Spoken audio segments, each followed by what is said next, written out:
Hola, en este vídeo quiero explicar la opinión de Benedicto XVI sobre los abusos en la Iglesia. Esta opinión la manifestó en el artículo publicado en Klerusblatt, que estaba pensado para la reunión de las conferencias episcopales sobre abusos a menores, aunque finalmente se publicó después. Dice que frente a los abusos, frente al mal, a la fuerza del mal, debemos recurrir al amor de Dios, al amor que Dios nos manifiesta en la Iglesia, y en concreto a través del testimonio de los mártires. Ese testimonio debemos buscarlo cada vez con más intensidad, porque cada vez más la Iglesia es una iglesia de mártires. Antes de explicar en detalle el contenido de este largo artículo, me gustaría dar una opinión acerca de por qué se publicó después de la reunión para la que había sido pensado.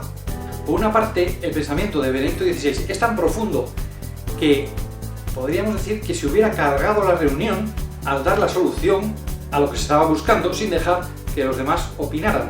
Es tan relevante que era conveniente que se publicara después porque, pienso yo, quizá unos pensando que Francisco había censurado a Benedicto, es decir, los conservadores, lo leerían con más interés diciendo a ver qué es lo que le ha molestado a Francisco, aunque no le molestara nada, y por otra parte los que hubieran sido quizá más reacios a escuchar a Benedicto tienen un motivo de morbo para prestarle más atención. Vamos a la esencia de lo que dice Benedicto XVI. Tiene tres partes. La primera es una introducción, la segunda un estudio de los efectos que tuvo la llamada revolución sexual en la Iglesia, y la tercera unas propuestas de acción. Vamos con la primera parte. Ya me referí en un vídeo anterior al origen de la llamada revolución sexual de los años 60 a 80, en los cuales básicamente lo que se propuso es que todo valía en cuestión de sexo. Si todo valía, también valía la pedofilia, es decir, las relaciones con menores. Lo que no se dice es que estas relaciones fueran impuestas, abusivas.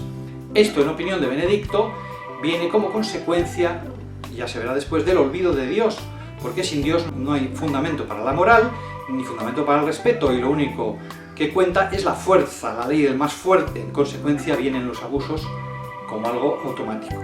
Esta primera parte, lo esencial que dice es eso: el origen ha sido provocado por la autoridad civil, que ha promovido las relaciones sexuales sin ningún tipo de limitación ni cortapisa moral, y esto ha tenido como consecuencia un efecto directo sobre las vocaciones sacerdotales, porque ha impedido el ambiente de castidad necesario para cultivar la vocación, y por lo tanto se han hundido tanto las vocaciones sacerdotales como la propia existencia de sacerdotes. Muchos sacerdotes han abandonado el ministerio por esa búsqueda de las relaciones sexuales.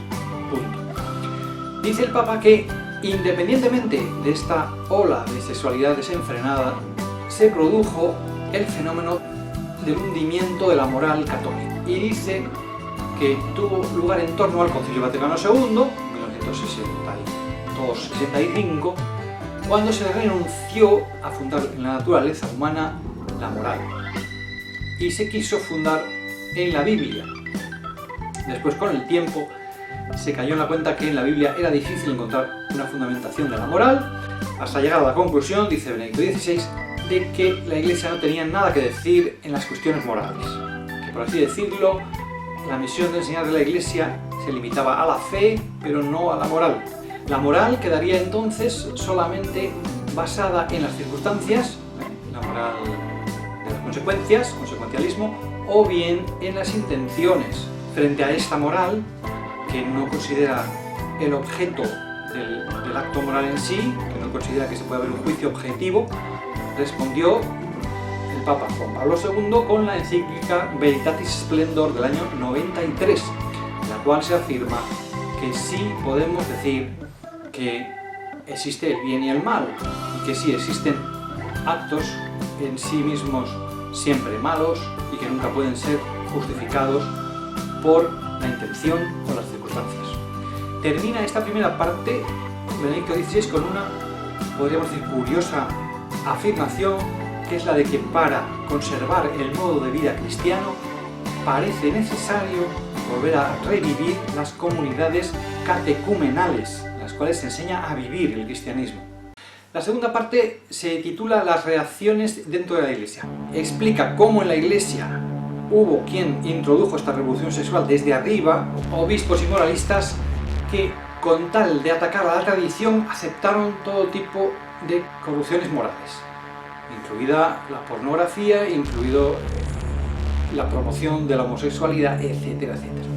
Frente a estas actitudes y costumbres que se introdujeron, ni los obispos ni la Santa Sede pudieron reaccionar debidamente. ¿Por qué? Explica Benedicto XVI que fue por el garantismo introducido en el Código de Derecho Canónico. No se podía castigar a la gente sin darles suficientes garantías, y por eso los juicios y los procesos eran muy lentos. Era muy difícil echar a los sacerdotes. Y por eso Juan Pablo II y Benedicto, que entonces era el cardenal Ratzinger, acordaron que se podía aplicar a estos delitos el carácter de delitos gravísimos contra la fe, para que los estudiara la Congregación de la Doctrina de la Fe y pudiera aplicarle la pena máxima, la expulsión del estado clerical. La tarea era inmensa y sobrepasaba la capacidad tanto de los obispados como de la Congregación de la Fe, y por eso termina diciendo que el Papa Francisco ha tenido que tomar medidas nuevas y hacer más reformas. En este punto hace una interesante precisión acerca del garantismo. Benedicto XVI dice que es triste que no se haya defendido a las víctimas y en concreto la propia fe, es decir, la fe también es un objeto, es algo que debe ser protegido por el derecho, y sin embargo esto es algo sobre lo que aún hoy día, según da a entender Benedicto XVI, se prestan oídos sordos, es decir, nadie quiere creer que la fe sea algo que se debe defender. Por último, en el tercer punto, se pregunta Benedicto XVI qué podemos hacer, y lanza la pregunta de si debemos hacer una nueva iglesia. Dice, bueno, este experimento de hacer una nueva iglesia ya se ha hecho y ha fracasado. Es una alusión no directa al protestantismo, es decir, Lutero ya propuso descartar la iglesia, tirar la iglesia romana a la basura y hacer una iglesia nueva. Ha fracasado. ¿Por qué? Porque es un proyecto humano, y los proyectos humanos no pueden aniquilar el mal. El mal solo lo puede aniquilar el bien supremo, Dios, que nos ama y nos ha demostrado su amor. Por lo tanto, tenemos que abrazarnos al amor de Dios, recibir el amor de Dios que se nos ha dado. Dios no es lejano, Dios está cercano hasta el punto que se ha encarnado y quiere vivir con nosotros. Por eso el Papa se refiere, por una parte, a la tentación que supone ese deseo de reformarlo todo, de tirarlo todo por la borda, y lo compara con el caso de Job, cuando el diablo le pidió a Dios permiso para tentar a Job, diciendo, todo lo bueno en realidad es por interés personal, todo es egoísmo. No hay personas buenas realmente, no existe la bondad moral, la gente no hace más que seguir sus intereses. Es una enmienda a la totalidad. Cuando se dice esto, dice Benedicto XVI, en realidad lo que se está queriendo juzgar, cuando se juzga la iglesia o el mundo, si el mundo es malo, todo está mal, las personas son malas, la iglesia es mala, cuando se dice eso en realidad se está diciendo que Dios es malo, que lo que ha hecho Dios es malo. Se está acusando al propio Dios, se nos está intentando separar al hombre de Dios. Por lo tanto, dice, ojo con esa tentación, porque lo que se está pretendiendo no es corregir los abusos, sino que se está pretendiendo es separar al hombre de Dios, cuando se desprecian las cosas que Dios nos ha dado mostrándonos su bondad, es decir, el propio mundo, la propia vida, la propia iglesia. La iglesia, por tanto, dice con gran atrevimiento el Papa, en la iglesia hay un bien que es indestructible, porque el amor de Dios es indestructible. El amor de Dios siempre va a permanecer en la iglesia. Tenemos un testimonio de ello, porque ¿cómo podemos creer eso?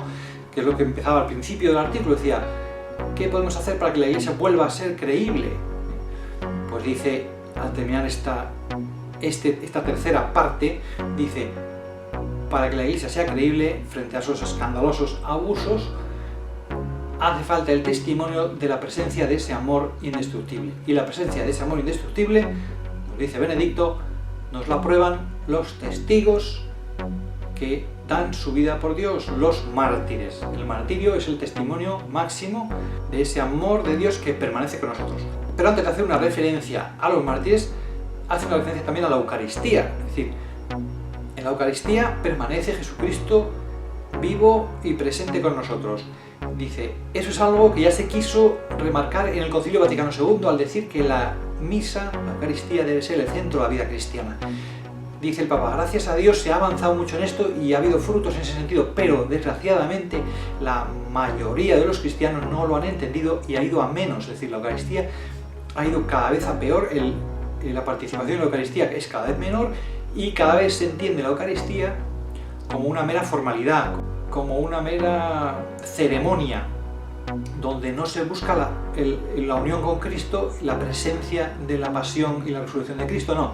Se busca simplemente un encuentro social, y eso es terrible, ¿no? Dice, y eso da lugar a grandes abusos. Por eso termina esa referencia a la Eucaristía el Papa diciendo que debemos poner todos los medios para que se respete la Eucaristía, para que sea tratada con respeto, para amar la Eucaristía, para encontrar a Cristo en la Eucaristía.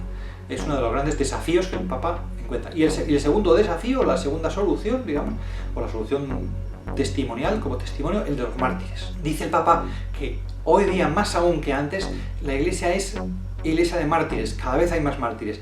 Y dice también que desgraciadamente, vergonzosamente, no nos estamos enterando, es decir, se está despreciando a los mártires, no se les está prestando atención.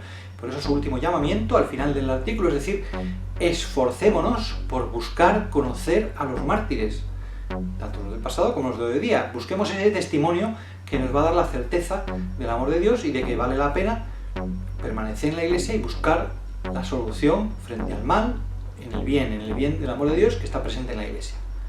Muchas gracias y hasta la próxima.